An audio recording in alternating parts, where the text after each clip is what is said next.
Welcome back to New Rockstars. I'm Erik Voss, and the Marvels just ripped open a door to Secret Wars. And spoiler warning, because on the other side of that door is someone who doesn't know the meaning of no shirt, no shoes, no service. Beast has joined the MCU as Monica Rambeau finds herself on the other side of an Incursion gateway to cross through the multiverse into an X-Men universe, where every ringtone sounds like da-na-na-na-na-na. Look, we gotta do a deeper dive into what happens at the end of this movie, because the new rules this film establishes for Incursions, for the origins of the Bangles, aka the Quantum Bands, which you might have noticed Binary is wearing golden variants of in that X-Men universe, and how exactly the MCU is crossing over to the Fox era X-Men gives us a lot of information for what to expect for Deadpool 3, aka Deadpool vs. Wolverine, for Kang Dynasty, for Secret Wars, and for future MCU X-Men films. By the way, I'm so excited for New Rockstars live show this Thursday, November 16th at Braindead Studios in Los Angeles. Please come hang out with us. My Loki theories and my Mephisto theory from WandaVision just got,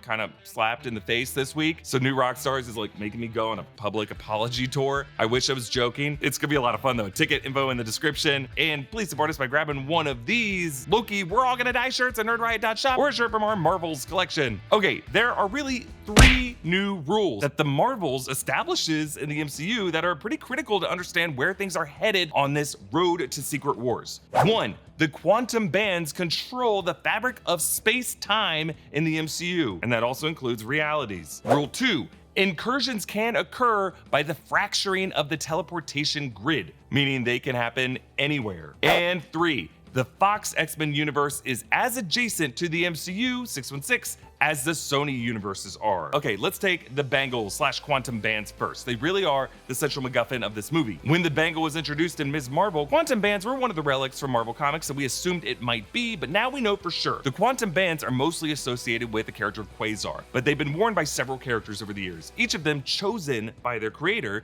the cosmic entity of Eon. The wielders have included Quasar, Annihilus, Phyla-Vell, and Blue Marvel. Eon, remember, is the godlike figure that oversees time in the universe. Eon is a child of eternity. He's known for having a sloppy head made up of materials throughout history. He was depicted in statue form in Eternity's chamber in Thor: Love and Thunder. Eon created the bands billions of years ago and gave them to a protector deemed worthy of the title Protector of the Universe. They draw power from the quantum zone, a dimension of cosmic energy, and in fact all the actual energy in the Marvel universe comes from there. The MCU's quantum realm so far has been depicted as something different, something based more on the concept of the microverse or subatomica, but the MCU has also double dipped on it as a dimension with portals through time and a dimension with quantum probability storms, so who knows? I mean, even in the Loki finale, the TVA is aware of a realm adjacent to 616, like it's in their database, so they're clocking it. But Eon in the comics also at one point gave these bands to Kronos, who is the father to Alars, who used these bands with his wife Suisan to give birth to their sons, Thanos and Eros. You know those guys in the MCU, so these bands are kind of like a Rosetta Stone that connects many aspects of the Marvel universe. Early on in the Marvel's film, Darben says that these bands were forged as a pair. Forged, meaning constructed with some intent. Carol says she assumed the quantum bands were a myth, a Kree legend, that they were used to create every jump point in the UNTN teleportation grid. So think of the bands as keys that unlock bridges that link distant points in space, but also distant points in time. Kamala reminds us that the inscription translates to what you seek is seeking you. And when I interviewed Iman Vellani about the Bangles' ability to tear a hole in time for Kamala to go back to the year 1947, she confirmed that Kamala going back in time was part of Kang's plan for that character. So who forged these quantum bands in the MCU? I don't know if it's gonna be Eon, but it might be one of the Kang variants or Kang Prime. Like he could have given the ancient Kree and all future societies the keys to their own destruction and their own forced meeting with each other from across the multiverse. You could say these bands' forger paved the road to Secret Wars. And every universe has their own variants of these keys, because notice that Binary is wearing both of the quantum bands of that X-Men universe. They are gold colored. She might not know it, but Maria, aka Binary in this universe, could be how Monica gets back. Part of the fun of snacks is having a whole bunch to pick from and getting to find the perfect snack in your pantry to suit your hunger in that moment. If you want your pantry perfectly stocked for any snack situation, you should check out nuts.com. Nuts.com is your one-stop shop for freshly roasted nuts, dried fruit, sweets, and more. They've got a wide selection of gluten-free snacks, organic snacks, sweet snacks, savory snacks, so many snacks. And it is all crazy fresh too. Nuts.com roasts their nuts and pops their core in the same day it ships. So when it reaches you, it's way fresher than it'd be if it had been sitting on a store shelf for who knows how long. So we ordered a ton of stuff from Nuts.com for around the office. Dried mango, chocolate covered gummy bears, and these bourbon pecans.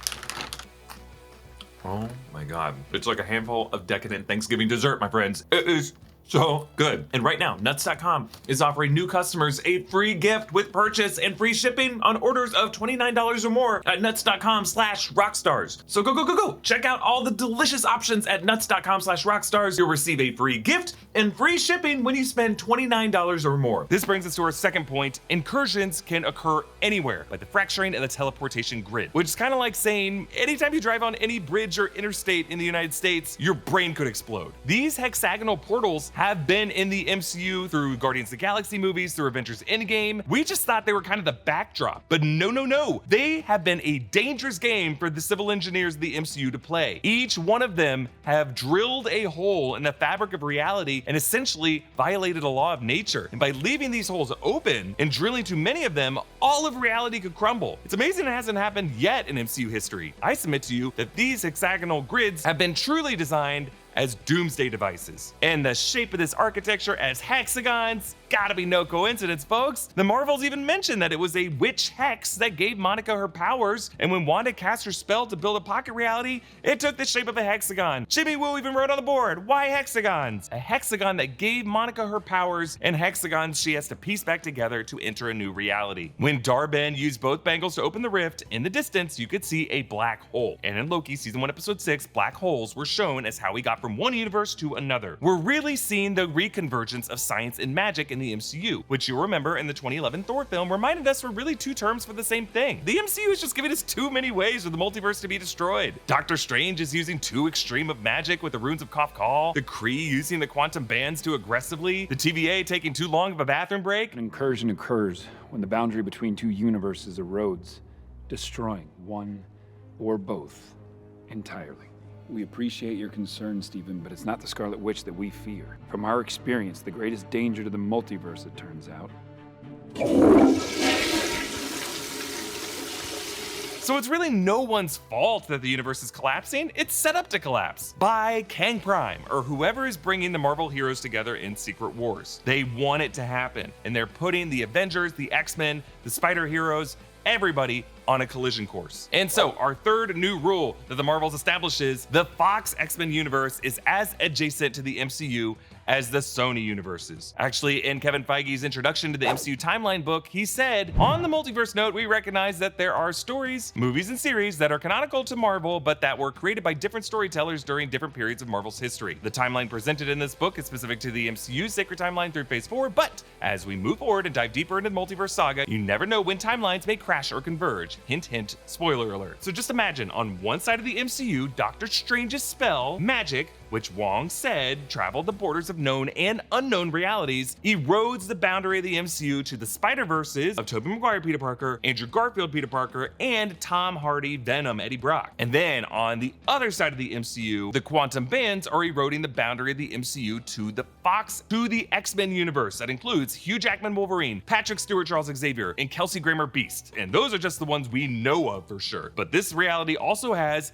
Halle Berry Storm, James Marsden Cyclops, Famke Janssen Jean Grey, Rebecca Romijn Mystique, Ian McKellen Magneto, Anna Paquin Rogue, Shawn Ashmore Iceman, and Elliot Page Kitty Pryde. And now we just saw Loki ending with Loki as a god of stories figure who created his own organic Yggdrasil tree inspired timeline that allows branch realities and free will to coexist. But I think this guy is going to be at odds with Kang Prime, who views Incursions as the death of the multiverse, because none of the Kangs want to do the work of actively tilling that garden. So I think the battle lines of Secret Wars will be multiverse versus no multiverse. That way, each side could have a mix of Avengers and X-Men and Spider-People, and a mix of heroes and villains. God of Stories Loki and his team of champions versus Kang Prime and his team of champions. I think the very first shots of that battle are going to be fired in Deadpool 3. But I want to hear from you. How do you think that battle line will be drawn? Follow all three channels of the new Rockstars network. You can follow me at Erik Voss. Big thanks to Gina Ippolito for her help writing this video. Come to our live show on November 16th. It's going to be a lot of fun. I'll see you next time. Bye, everybody.